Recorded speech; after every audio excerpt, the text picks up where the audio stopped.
In the tapestry of biblical imagery, few comparisons strike the heart more powerfully than sheep, goats, and wolves. These aren't just animals, they're spiritual symbols that draw sharp lines between faithfulness, deception, and rebellion. Within the walls of the church, these figures don't merely represent outsiders, but often dwell side by side within the same flock. Sheep symbolize true believers, humble, attentive to the shepherd's voice, led by love and truth. Goats, while often indistinguishable at first glance, embody self-willed religiosity, those who appear part of the fold, but whose hearts resist transformation. And then come the wolves, cunning, charismatic, often cloaked in piety, yet bent on dividing, devouring, and distorting the gospel. This message isn't just a critique, it's a call for discernment. In an age where appearances are polished and platforms elevated, spiritual clarity is more essential than ever. How do we recognize the voice of the true shepherd? How do we guard against the seduction of spiritual impostors? I was a lead builder for 30 years. I had crews small and large.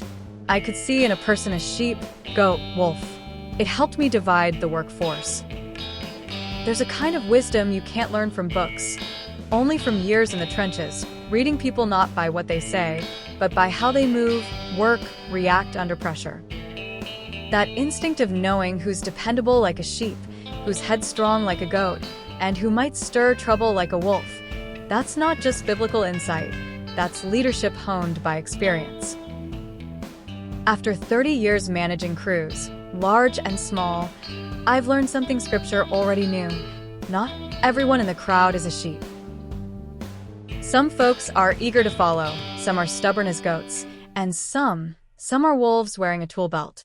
And just like in the church, you don't always find out who's who until the pressure hits. Wolves in the workforce, just like in the church, rarely act alone. They move in packs, emboldened by each other, often loud, disruptive, and unchecked. And when alcohol enters the mix, it's like pouring fuel on a fire, clouding judgment, loosening restraint, and amplifying the chaos they already carry. I've seen wolves, not just in pulpits or pews, but on job sites. They didn't come with fangs, but with flasks. They didn't hunt alone, they came in packs.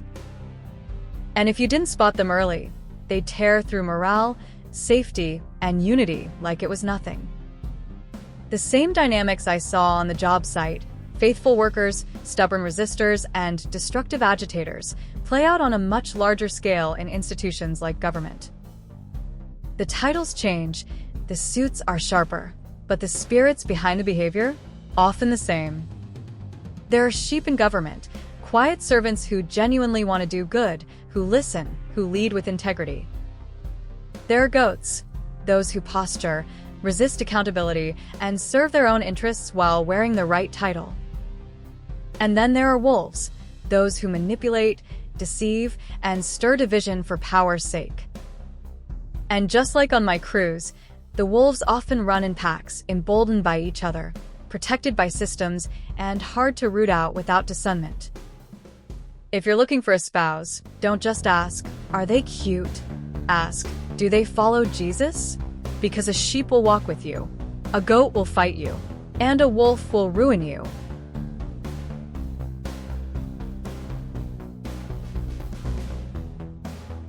Acts 20 verses 28 to 29 KJV.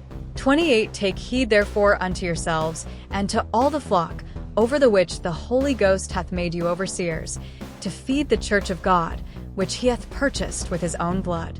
29 For I know this, that after my departing shall grievous wolves enter in among you, not sparing the flock.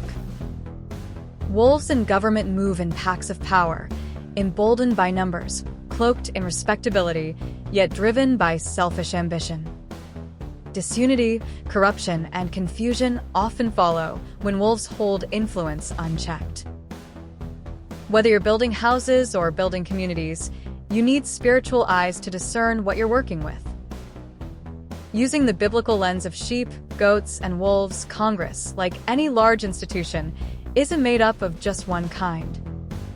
Some sheep, quiet, faithful public servants who genuinely want to do good, listen to conscience, and serve with integrity.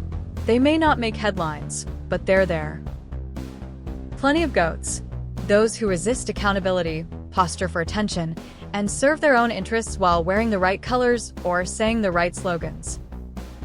And yes, wolves, individuals or groups who manipulate, deceive, and divide, often cloaked in patriotism or policy, but driven by power, not principle. There's even a quote, often, though inaccurately, attributed to Ben Franklin: "Democracy is two wolves and a sheep voting on what to have for dinner." It's a cynical take, but it captures the danger of unchecked majority rule without moral grounding. Sheep, goats, and wolves, it's not locked inside stained glass windows. It walks Capitol halls, sits on committees, drafts legislation. When we look at the LA riots, whether the 1992 unrest or the more recent waves of violence and protest, we don't just see broken glass and burning cars. We see spiritual postures on full display. Sheep, those caught in the chaos, frightened, unsure, just trying to survive. Some were peaceful voices calling for justice, swept up in a storm they didn't start. Goats, those who shouted loud but acted selfishly. They may have claimed a cause, but their actions betrayed a lack of compassion or wisdom. Headstrong, reactive, and unwilling to listen. Wolves, those who exploited the moment. Looters, agitators, and opportunists who came not to protest, but to prey. They moved in packs, masked in outrage, but driven by destruction. And maybe, just maybe, there were also shepherds, quiet leaders trying to guide, protect, and restore. Their voices may not have made the news, but they were there. When you look at the LA riots, don't just see the smoke, see the spirits. Who was following truth? Who was resisting it? And who was tearing it down? Sheep, goats, and wolves don't just live in churches. They show up in the streets. When you look at the LA riots, don't just see the smoke. See the spirits moving behind the scenes. See the sheep, goats, and wolves. In moments of national unrest, when tensions flare and headlines scream, many only see the surface. But God calls His people to see with spiritual eyes. In the crowd, there are always the sheep, those who long for peace, moved by compassion and grief.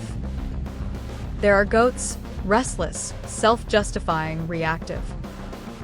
And there are wolves, those who come not to heal, but to harm, not to speak truth, but to seize chaos and call it purpose.